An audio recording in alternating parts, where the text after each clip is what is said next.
समझ करके भाइयों को पिता, भाई बुजुर्ग मान करके सभी को सादर प्रणाम करते हैं। मैं आपके ही जनपद का, आपके ही ब्लॉक का रहने वाला हूं। महज भरावन यहाँ से 12 से 13 किलोमीटर होगा आपके बराबर से। करीब 10 सालों से मैं निरंतर लखनऊ विधायक निवास होशियार 604 में मेरा कार्यालय। केवल सनातन धर्म के लिए हम लोग कार्य कर रहे हैं, चाहे धारा 370 का रहा हो, चाहे राम मंदिर का रहा हो। इस समय हम लोग अन्न छोड़ करके भारत को वैदिक सनातन राष्ट्र बनाने की मुहिम को पूरे भारत में तेज कर रहे हैं, जिसके माध्यम से जैसे हरदोई जिले का एक बड़ा नाम है पूरे उत्तर प्रदेश में नहीं पूरे भारत में, हर जगह पर आपके जिलों को जाना जाता है। हम चाहेंगे पांडे जी जरा अपने सनातन धर्म के लिए अपने युवाओं को ऐसा तैयार करें कि आपके बहुत जल्द 10 सालों के अंतराल में आपके यहाँ गृह युद्ध होने वाला है। तो आतंकी इस तरीके से आपके धर्म के प्रति, आपकी बहन बेटियों के प्रति इतना सशक्त हैं, आपकी हत्या करने के लिए सबसे पहले तो ब्राह्मणों को टारगेट किया जाता है। चाहे कोई प्रदेश हो, चाहे कोई जिला लिया जाए, चाहे आप जम्मू कश्मीर में देख लीजिए, चाहे आप केरल देखें, चाहे पश्चिम बंगाल देख ले, चाहे अभी तत्काल की घटना नुपुर शर्मा को देखें, जबकि उसने कुछ गलत नहीं कहा। हम लोग कोर्ट, सुप्रीम कोर्ट में चैलेंज करने जा रहे हैं कुरान को, बाइबल को। आपके ही कुरान में लिखा है अगर कोई व्यक्ति साधारण से एक छोटा सा व्यक्ति बोल दे तो आप लोग मुकदमे के लिए सर कलम करने का फतवा जारी करने का कहा। मेरे ऊपर 100 करोड़ का फतवा जारी है। हमारे संस्था के मार्गदर्शक यति नरसिंहानंद सरस्वती जी के खिलाफ 500 करोड़ रुपए का फतवा जारी है। आप मेरे गीता में हम विश्व के कल्याण की बात करते हैं, आप क्या करते हो? हिंदू मुस्लिम भाई भाई, सनातन धर्म में सिखाया जाता है सभी भाई भाई, लेकिन इस्लाम क्या सिखाता है? केवल इस्लामी भाई हिंदुओं को समझते क्या है चारा, जहां आपको देखे वैसे काटने का काम करते हैं आप लोग। दूसरा एक सबसे बड़ा विषय जहां पर आप लोग देखते होंगे, हमारी ही बहन बेटियां सबसे ज्यादा लव जिहाद का शिकार कैसे, बड़ा विषय है। आपके यहाँ पर 33 कोटि देवी देवता हैं, आप लोग जा करके उन मजार के ऊपर फूंक डलाने से, जब आप लोग मजार पे चादर चढ़ाने जाते हो, वहां हमारी बहन बेटी अकेले जाती हैं, वहीं से उनका शिकार शुरू हो जाता है।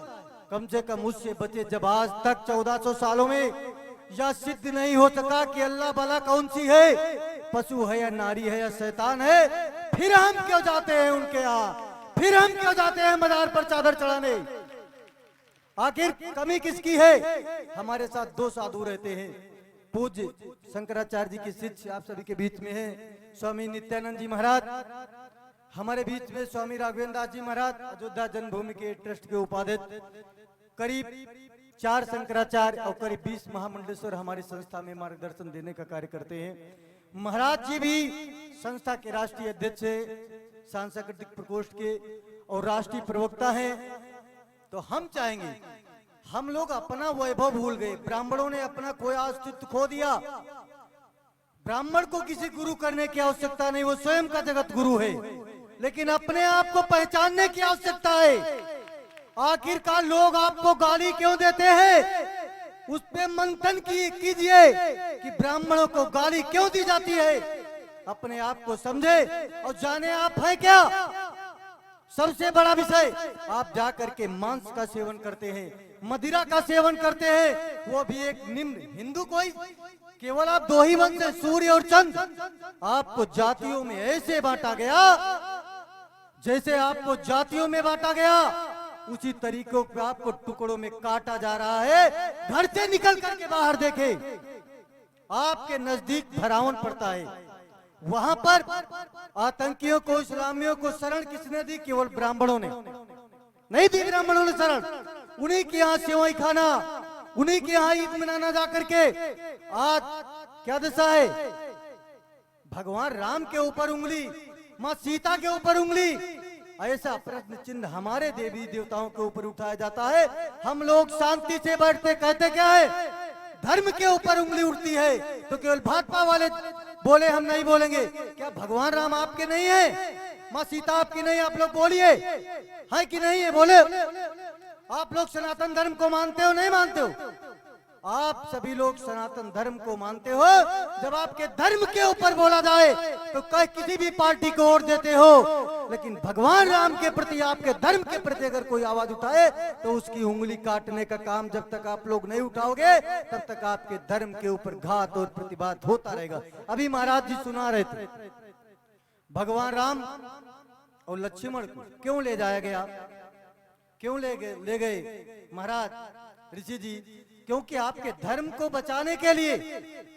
इसी तरीके से आप लोगों को ब्राह्मण, क्षत्रिय, शूद्र और वैश्य चार ही वर्ण है, दो वंशजों में जो बांटा गया, आप सभी एक हैं, सभी आपके भाई हैं।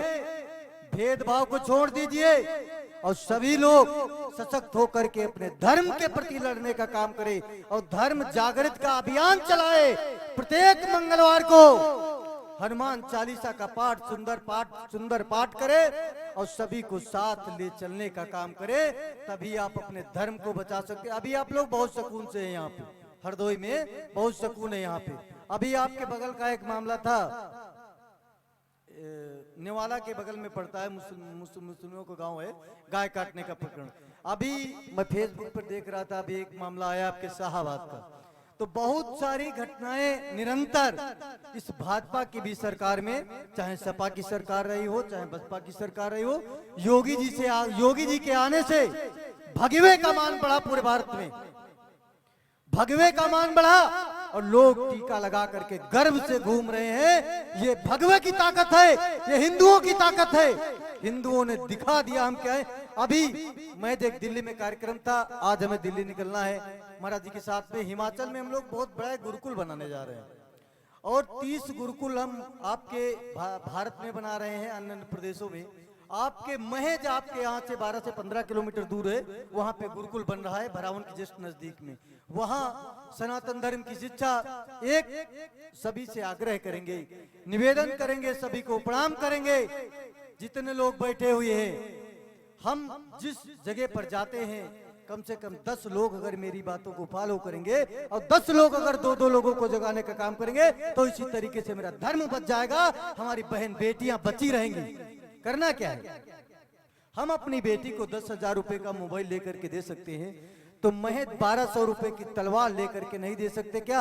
अगर आप वो भी नहीं दे सकते तो वो भी राष्ट्रीय युवा वाहिनी परिवार देगा आपको तलवार। आप बहन बेटियों को सतर्क रखे और तलवार के ऊपर नाम पड़ा होगा, नंबर पड़ा होगा, धारा 144 भी लगी होगी, तब भी आपकी बहन, आपकी बेटी आपकी रक्षा के लिए, आपके सुरक्षा के लिए खुला नंगी तलवार लेकर के चलने का काम करेगी। आप लोगों को साहस देने की आवश्यकता है, आगे बढ़ने की आवश्यकता है। जो हमारे भाई बैठे, कितने हिंदू हैं जिनके यहाँ हथियार होगा? आज मैं व्यासपीठ मंच से नहीं कहना चाहिए था, मैं बार बार कहता हूँ, भारत के तीनों अड्डे जिनको नष्टो अगर नामूद कर दिया जाए भारत सरकार के द्वारा, तो इस्लाम और ये आतंक पूरे विश्व से समाप्त हो जाएगा। जेएनयू, अलीगढ़, रामपुर, बरेली और आपका ये सबसे बड़ा देवबंद आतंकी अड्डा है जो विश्व मानता है। देवबंद सबसे बड़ा आतंकी अड्डा है। और आपका मेवात में 42 से 47 गांव हिंदू विहीन कर दिए गए। हिंदुओं को आज काटा जा रहा है, बहनों को लूटा जा रहा है, और वो जो बहन खूबसूरत है उसे अपनी बहू बना लेते हैं और दूसरे को काट करके फेंकने का काम कर रहे हैं। ऐसे आपके धर्म के प्रति घात और प्रतिघात हो रहा है निरंतर। आप लोग जाने और पहचाने, सनातन ही सब कुछ है, हम सबके बाप है, रिश्ते में हम सबके बाप है, हमारा बाप कोई नहीं। जो व्यक्ति, चाहे इस्लाम हो, चाहे कुरान हो, चाहे बाइबल हो, कोई व्यक्ति नहीं, हर व्यक्ति मेरे गीता से है। हम लोग अपनी गीता को खो दिए, गीता को पढ़ना भूल गए। आज आवश्यकता है गीता पढ़ने की, गीता के माध्यम से चलने की, हथियार उठाने की, हथियार की शिक्षा की। अपनी बात को विराम करेंगे। अगर मेरी बात से किसी को पीड़ा लगी हो तो बेटा और भाई मित्र समझ करके माफ करिएगा। सादर प्रणाम। एक बार जयकारा लगा दे। जय श्री राम। भारत माता की जय हो। गौ माता की जय हो। सत्य सनातन धर्म की जय हो। धर्म की जय हो। अधर्म का विनाश हो। ऐसा नहीं, हम कहते ये हैं सनातन धर्म को मानने वालों की जय हो, सनातन धर्म का विरोध करने वालों का विनाश हो, सनातन धर्म को मानने वालों की जय हो, न मानने वालों की विनाश हो। जय हो। सादर प्रणाम महाराज।